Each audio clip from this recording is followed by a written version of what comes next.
Since the February 2021 CFA Level 1 exam results came out a few days ago, there's been a lot of speculation about the minimum passing score potentially being raised. This conversation started off shortly after exam results were reported, with a handful of candidates posting on Reddit showing their score bands broken down by topic area. And a lot of them were asking how in the world they could have failed the Level 1 exam with the scores that they had. In one post, someone shared that they scored above 70% in 7 of the 10 topic areas, and then between 50 and 70% in the other 3 of the topic areas. And in most years previously, that score breakdown would have resulted in a pass. Trust me here, I totally feel for anyone who recently took the exam and did not pass and feels like if they would have taken it in any other year, then their score would have resulted with them in a pass. That would just be a terrible pill to have to swallow. But the question is, are these posts just anecdotal, or is there a lot of evidence showing that the Institute has in fact raised, or at least did raise, the minimum passing score in February of 2021 to a higher level? Well, 300hours.com may have answered this question for us because for the last almost 10 years,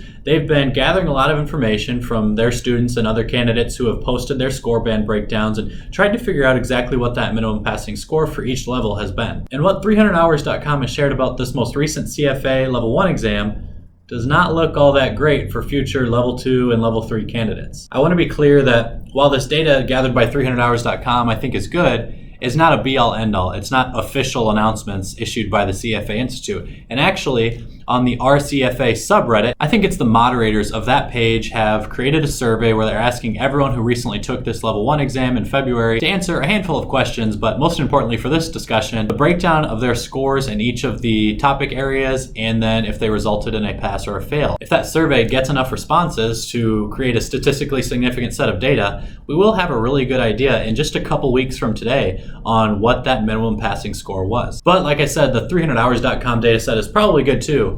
And they're saying that this minimum passing score is far higher than it has been in any of the prior years since they've been tracking this. Assuming that data is right, this raises a couple really interesting questions, and I think the first one should be, why is it that the minimum passing score was increased so much? On this, I tend to agree with a handful of other people who have shared their thoughts on the replies to the threads on the subreddit that say since all the candidates had more time to prepare, the average candidate just scored much higher. And the CFA Institute did not want to post a Level 1 pass rate of like 60%, meaning 60% of the people who took the exam passed the exam, because that could start to water down the value of the charter. That sentiment I agree with as well. So they must have had to increase the minimum passing score so that the overall pass rate for this level stayed down at 44% where it ended up. And if that logic is true, it means that the CFA Institute is setting the minimum passing score at least partially based on a curve. Now, grading on a curve would seem contrary to the method that the Institute has always said that they use when setting the minimum passing score, and that's the Angoff standard setting method. The Angoff standard setting method is also discussed in the 300 hours report that shows the estimated minimum passing score that I linked in the description down below. But basically, experts look at the exam that was created, they look at each question and say, okay, how well would a minimally qualified CFA candidate perform on this specific question across the entire exam? How would they have performed across all of them?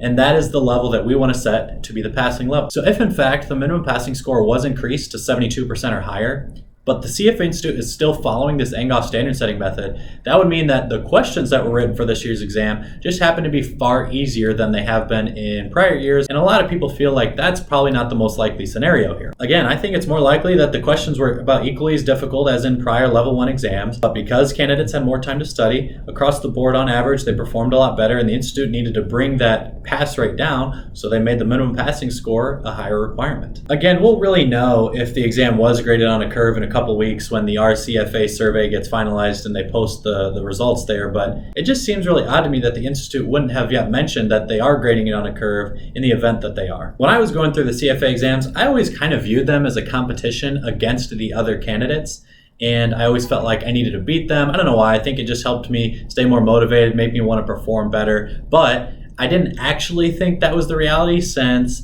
the Institute has never said that they grade on a curve, and representatives from the CFA Institute are also on record saying theoretically 100% of candidates sitting for an exam could pass that exam. So now that this belief that they did grade on a curve, at least for this February exam, is becoming more popular, I've seen some responses to that prior quote I just mentioned saying, yeah, I guess theoretically if every single candidate scored 100% of the questions right, you'd have to pass them, but other than that, they're going to use a curve.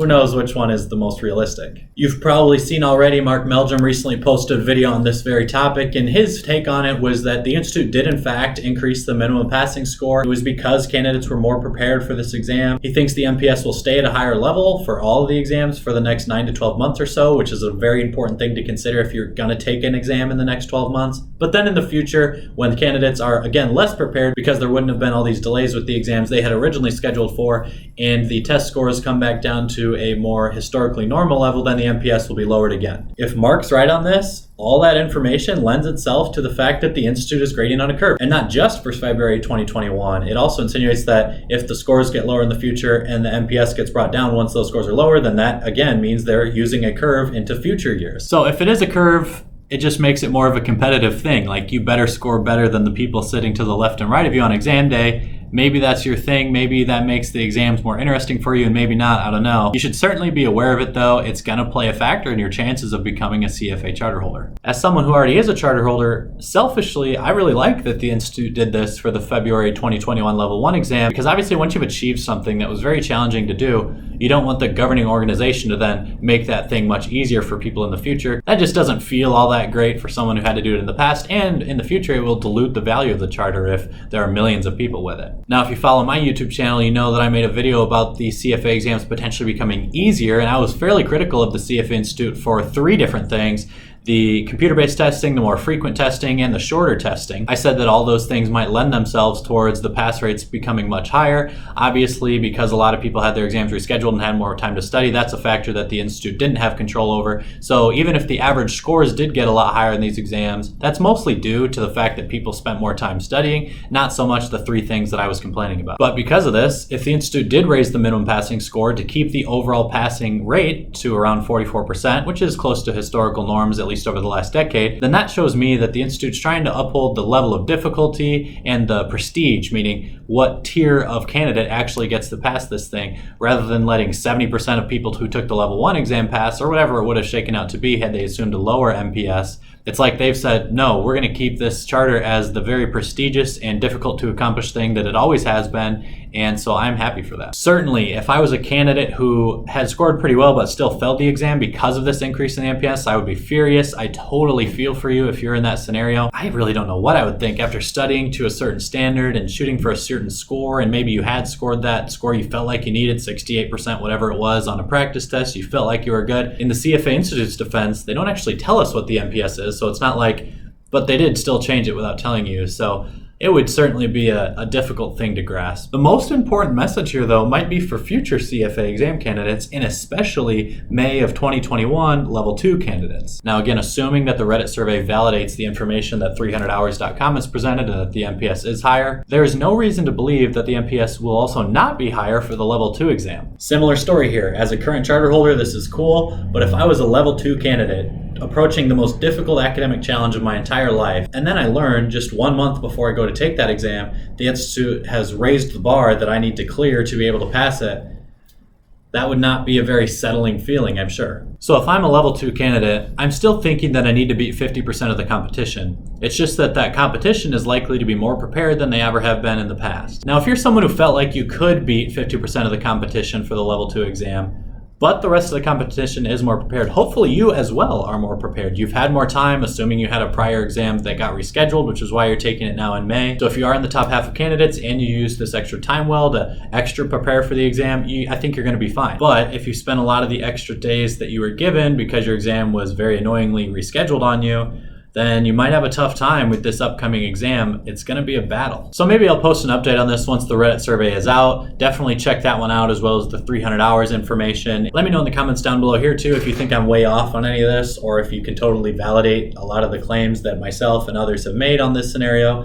I think the MPS is higher, and it's going to be higher. I agree with Mark Meldrum on this for about a year. If you've gotten to this point in the video, it means you watched the whole thing, and I very much appreciate that. You know that the YouTube algorithm loves the long watch times in terms of total minutes watched and as a percentage of this video. If you could also like this one and subscribe to the channel if you haven't done either of those things yet already, of course, they really help out too. So as always, thanks for watching.